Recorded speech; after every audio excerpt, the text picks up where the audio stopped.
The first crackle of electricity cut through the air like a whip. A faint hum followed, the kind of sound you hear when lightning has just kissed the earth. None of us knew it at first, not until the screams came. "Daddy! Daddy! Simba got shocked!" Little Amina's voice tore through the quiet of that evening.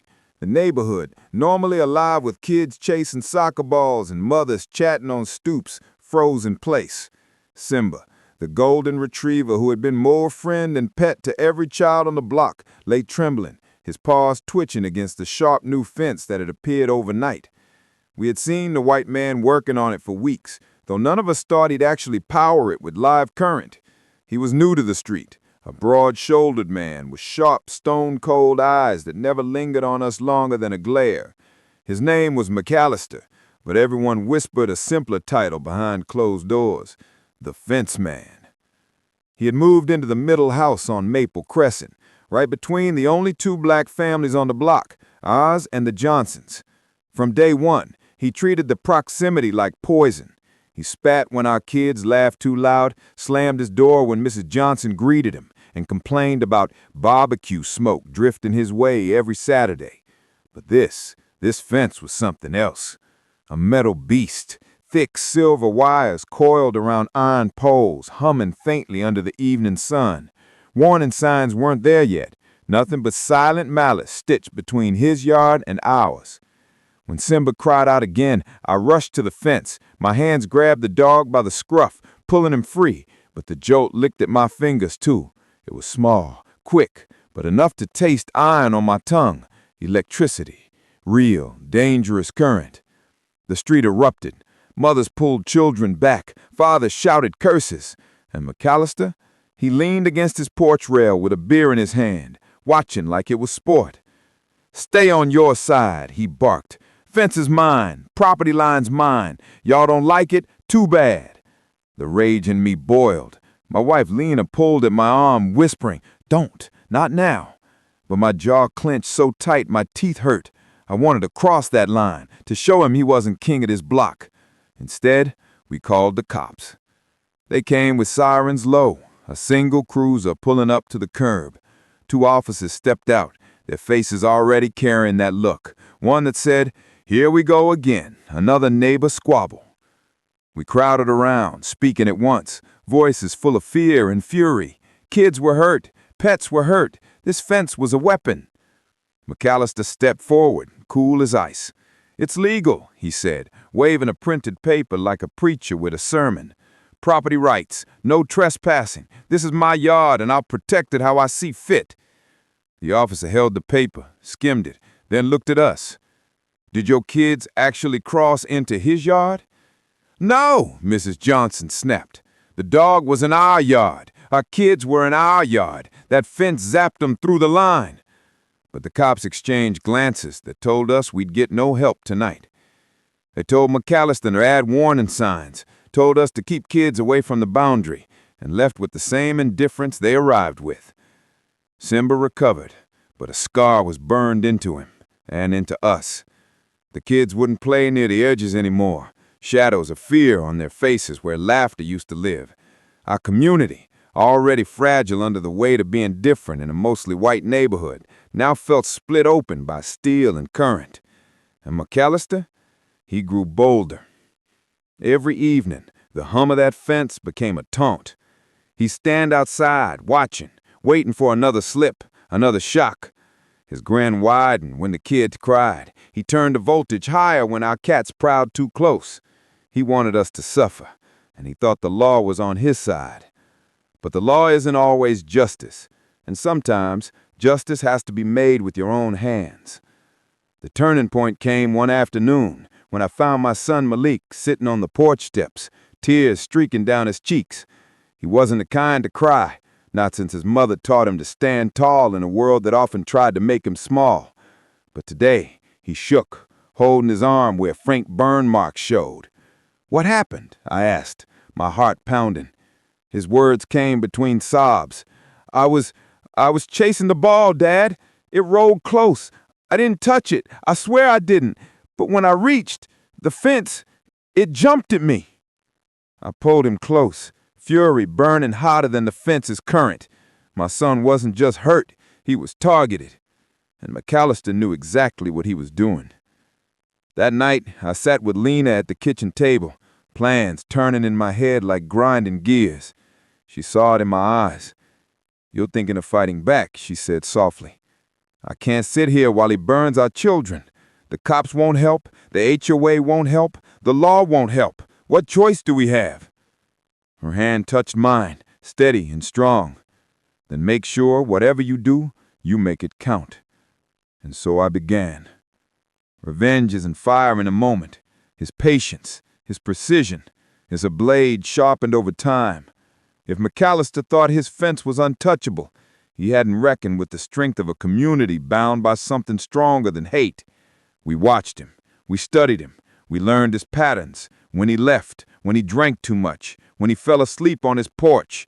We learned the weakness of his precious fence, the way it rained sparked it, the way it flickered during power surges.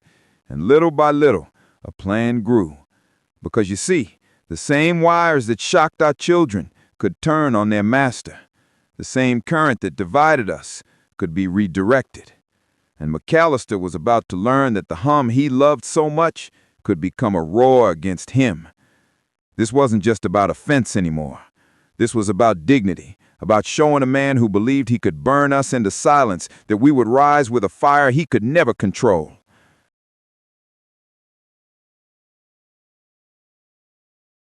And when the day came, when the trap was ready, the neighborhood gathered not in fear, but in quiet anticipation.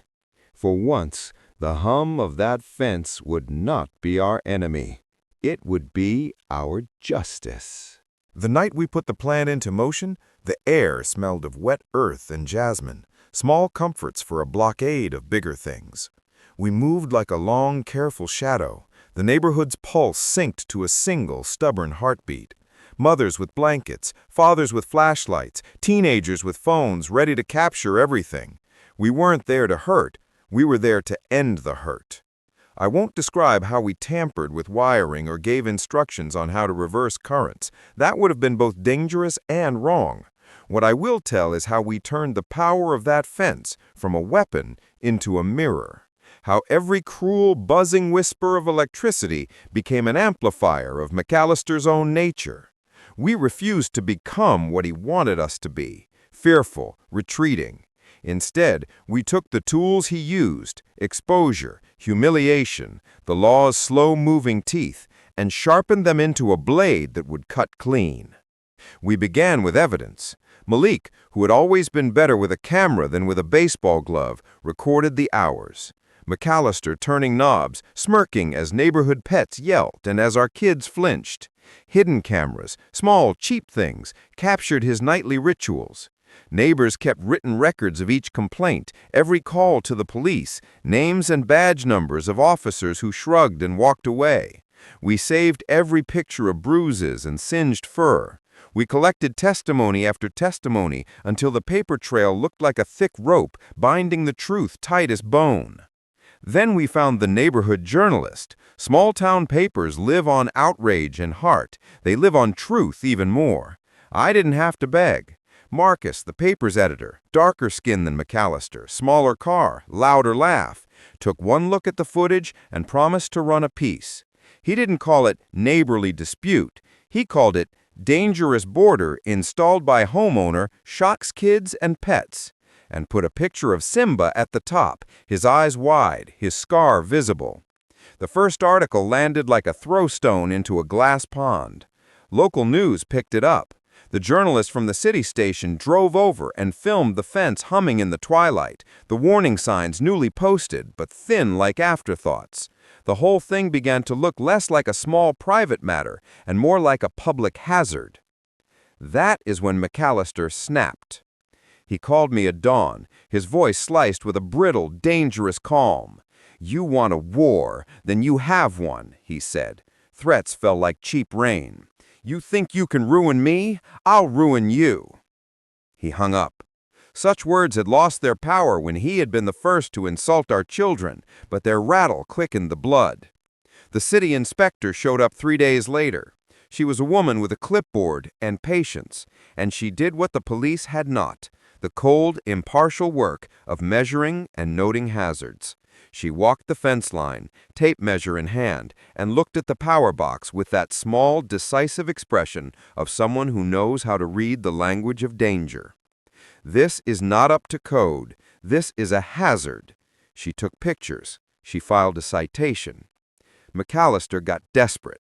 He put up bigger signs, no trespassing, keep out, like someone patching a leaked boat with cardboard. Neighbors began filing complaints for animal abuse and for reckless endangerment. An attorney took the first call I gave, and then the second, not out of pity, but because the facts were unignorable. The lawyer wrote strongly worded letters. A civil suit landed on his porch. His pride began to look like a thin, worn coat that couldn't keep out the rain. But legal wins felt slow, and some hunger isn't sated by writs and citations. Some hunger wants the man who caused it to look up and see himself the way we had seen him for too long, and to know, absolutely, that the world had turned its light on him. So we organized one last thing, a neighborhood meeting, open to anyone. Not a mob, not a violent charge, a community gathering. We advertised it as a potluck. Little food, big eyes. People brought things they had made with their hands, pies with lopsided crusts, samosas packed with spices and memory, plates of chicken and rice. They brought candles and blankets and their quiet, dangerous courage. Marcus, the editor, sat in the front row with a microphone. We invited the local precinct, the city inspector, the animal control officer, the reporter from the TV station. We invited the HOAs. We invited the mayor's aide. And we invited McAllister politely by registered letter. The note read, "We will be discussing the safety of Maple Crescent. Please attend." He did not reply. The meeting started with the small human things, introductions, names, who had lived on the street for how long. Then came the footage. Malik's video played on a cracked laptop in the center of a circle. We watched together as McAllister walked the line, as he turned the dial, as the dog yelped and the child recoiled. He had not known he was being filmed. He had not cared that others were suffering. In the raw, unedited images, his contempt was a loud thing. In the photos, Simba's scar was a small, tragic punctuation. In the testimony, the hours of calls to the police and the sighs of "we tried" were like a slow stacking of accusation. People talked. They told their stories, how a cat stopped coming around, how a child's nightlight burned out from the hum's interference, how the peacefulness of the street had been replaced by a nervous watchfulness. Tears came, anger came, but more than either came solidarity. Two things happened that night that mattered as much as the cameras and the citations. One was simple. We elected a committee to ensure the kids' safety. Parents created schedules, rotations, and safe play zones away from the line. We pooled money and hired a local electrician to make sure every community light worked. We created a hotline, numbers to call, names to reach, so no one would ever again be shrugged away. Safety, we decided, was not a spectator sport. The second was the hardest and yet the cleanest.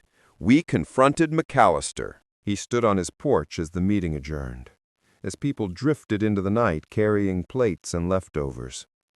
His face was a hard mapping of irritation and fear. He was smaller than his fence had suggested.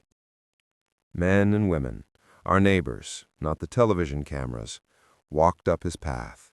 Not to break his door, but to offer him the choice of change. "You hurt children," Lena said. Her voice was a blade wrapped in velvet. "You hurt animals. You made the street unsafe. There are consequences. You can choose to make it right." McAllister scoffed, puffed his chest, and spat on the ground as though he were a storybook villain.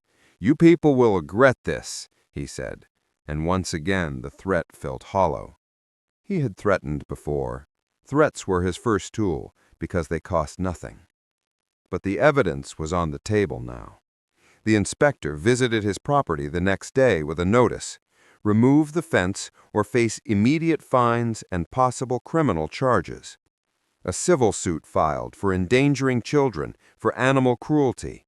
The press had already run the story twice, and in the second piece, images of children with their parents in front of the little makeshift clinic we had arranged, Band-Aids and tears and everything, made the story too hot to ignore. The mayor's office called. They did not like bad press. There is a peculiar thing that happens to men like McAllister when the outer scaffolding that supported their arrogance comes undone. They break into small, sharp pieces. He began slamming doors, writing angry letters, and filing counter-complaints, noise meant to drown out the actual problem. It didn't work. And so he tried one last thing: intimidation. One night, a shadow moved across the Johnsons' yard. A creak, a scrape. Someone trying to test a plywood fence with a flashlight. The Johnsons called the police, but before the cruiser could arrive, McAllister was there on his porch, his face lit by porch light, his voice loud with false concern. He claimed to have seen someone prowling and offered himself as a concerned citizen. He smiled at the officers like a man who expected gratitude. The officers, perhaps sensitized by the press, perhaps tired of excuses, asked him questions. They asked about his fence's power supply. They asked about his history of complaints. Marcus from the paper happened to be in the area, and his crew snapped photos. Intimidation crumbled under scrutiny. What had once felt like power turned into a spectacle of insecurity. Still, the wrenching part for the neighborhood wasn't the winning in courts or the sunlight of exposure, though both were sweet. It was the day McAllister tried to make good. He called a town hall. He offered an apology that sounded like a performance. It was the sort of apology that leaves you wondering whether regret is real or merely worry about being exposed. Lena sat in the front row, arms folded. I watched him from the back, my face an open, unreadable book. "You don't get to hurt people and then buy your way back into grace," I said when it was my turn to speak. I did not step forward to shout. I spoke plainly, and the words landed like stones. "If you want to live among us, you must live with us." I recommended community service, paying for the veterinarian bills, removing the fence, donating to the park fund. I wanted restitution, because money can't heal the fear, but it can mend the holes he made. I wanted the truth, an admission that he had been cruel, intentional even. He did not want to do it.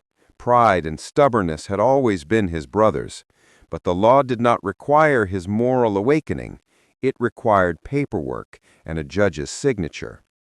He fought. He argued in court that he had a right to protect his property. The suit, countersuit, and citations wound their way through the municipal system.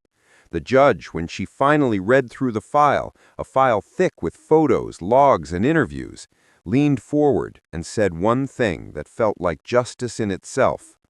When private property endangers public welfare, it ceases to be merely private.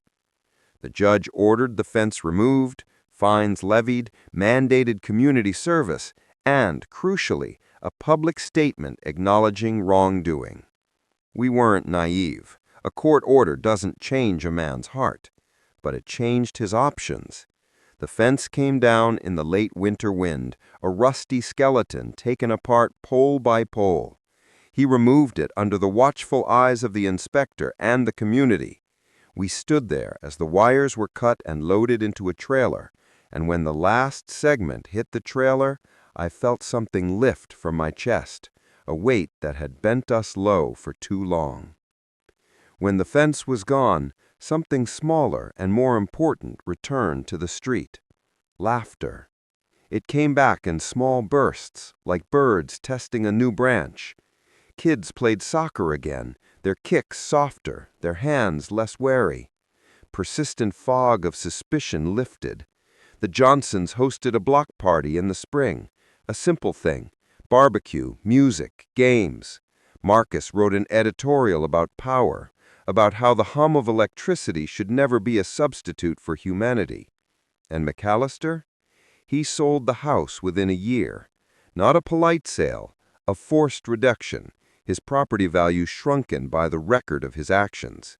A young couple bought it, younger than him and less brittle. They painted the porch a warm color. They planted marigolds. They said hello when Mrs. Johnson walked past. They didn't put up fences. There is a peculiar bitter sweetness in watching someone lose the thing that made them feel safe when their safety had been a cage for others. I won't celebrate the fall of a man, though part of me wanted to. What I wanted was the restoration of a place where kids could play without testing the edges for danger, where animals could roam without being baptized in pain. That, eventually, came. The story, however, does not end with the removal of offense. Revenge, at least the sort of justice I wanted, wasn't simply about punishment. It was about rebuilding. So we planted a small garden on the strip where the fence had once divided us.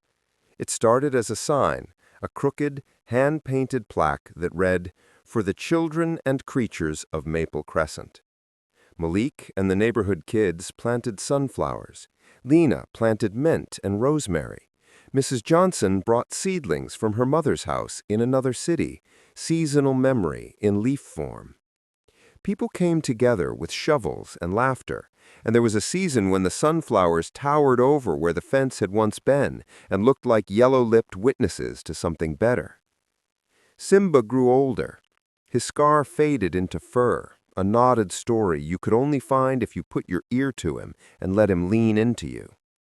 Kids grew, too. The ones who had flinched at the hum grew into teenagers who could now tell stories that started with the line, "Remember when?" and end in a laugh. They learned how to fight with words, how to gather proof, to call the right numbers, to organize, to hold the light on cruelty until it could be seen and named. One afternoon, months after the fence came down, I ran into McAllister at the grocery store. His face was smaller, emptier, but not broken. He'd lost money, some friends, his home's advantage of isolation. We stood in the cereal aisle, an awkward space for two grown men who had once been on opposite edges of a petty war. He looked at me, once, perhaps searching for a line to cross or some morsel of the bitter that made him strong. "You did well," he said, in a voice that no longer had venom, but had a kind of quiet. It surprised me. I could have answered with a viciousness that would have felt good and empty. I could have reminded him of the hours of tears, the animal bills, the times his fence had zapped the laughter from a child's day. Instead, I said, "We did what had to be done." It was true. Not because I wished him harm, but because we had learned to protect what mattered. He nodded. "I suppose I had reasons," he started, and stopped. Reason, it turned out, doesn't justify cruelty. We left the interaction with an odd truce, not friendship, but a shared recognition that the street had moved on. For me, the victory never felt like a coronation. It felt like a closing of a wound long kept open. When the street's hum returned to normal, the hum of refrigerators and lawnmowers rather than the low buzz of danger, it sounded like a hymn. Sometimes late at night, Malik would climb into my bed with his knee-scraped stories and ask if we were brave. "Were we brave, Dad?" he'd whisper, eyes half closed with sleep. I'd feel his small weight against me and tell him the truth. Brave is not the absence of fear. Brave is the choice you make in the presence of it. Brave is the parents who sat up with bandaged knees and trembling hands. And brave is the people who refuse to let a man's hatred set the rules of the block. Brave is when a community becomes larger than the sum of its fears. There were smaller victories, too. The electrician we had hired to widen the streetlights was given a permanent contract by the city after the inspector's report. The animal shelter got donations, money we collected in the potluck jar, to treat injured animals. Marcus's paper won a local journalism award for the series that began with Simba and ended with us sitting at a garden under the noon sun. The mayor mentioned Maple Crescent in a speech about civic responsibility, the kind of speech the city's grander neighborhoods expect but rarely earn. Our names showed up in a paper, not as troublemakers, but as citizens who had refused to be silenced. I will not pretend there were no costs. The stress curled into our lives, showing up in sleepless nights and trust that took a long time to rebuild.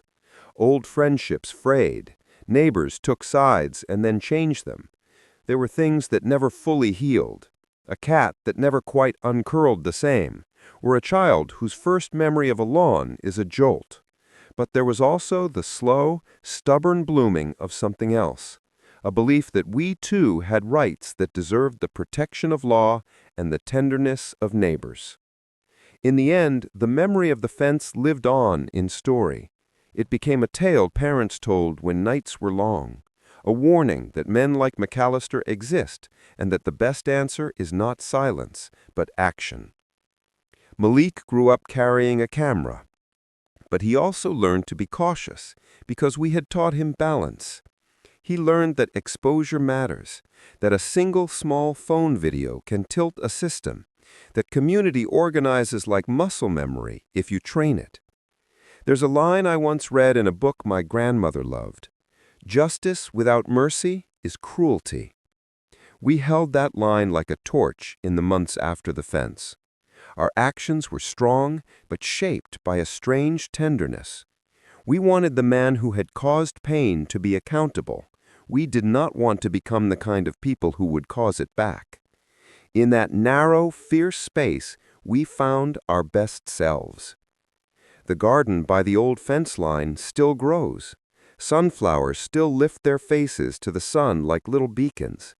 Sometimes, on the anniversary of the first night the fence hummed, the neighborhood gathers there not to celebrate revenge, but to remember the lessons learned and to remind one another of the pact we made, never to let fear be normal, never to let cruelty be the law of the land. And when people pass by, they see the plaque, and they read the crooked, hand-painted letters and smile. Sometimes they leave a stone with a name, a small offering to memory. Simba, older now, sleeps in a patch of shade beneath the largest tree we planted. When children run by, he lifts his head and wags, cautious at first, then with a kind of weathered joy. The man who thought electric wire could keep him safe from being a neighbor lost more than his fence. He lost the comfortable darkness that had let him see other people as less than human. But in the loss, the street gained light, the ordinary human light of people who look after one another. And that is how Maple Crescent won. Not because we outplayed a single man, but because we learned to be more than a chorus of individual fears. We learned to gather them into something that felt, finally, like justice.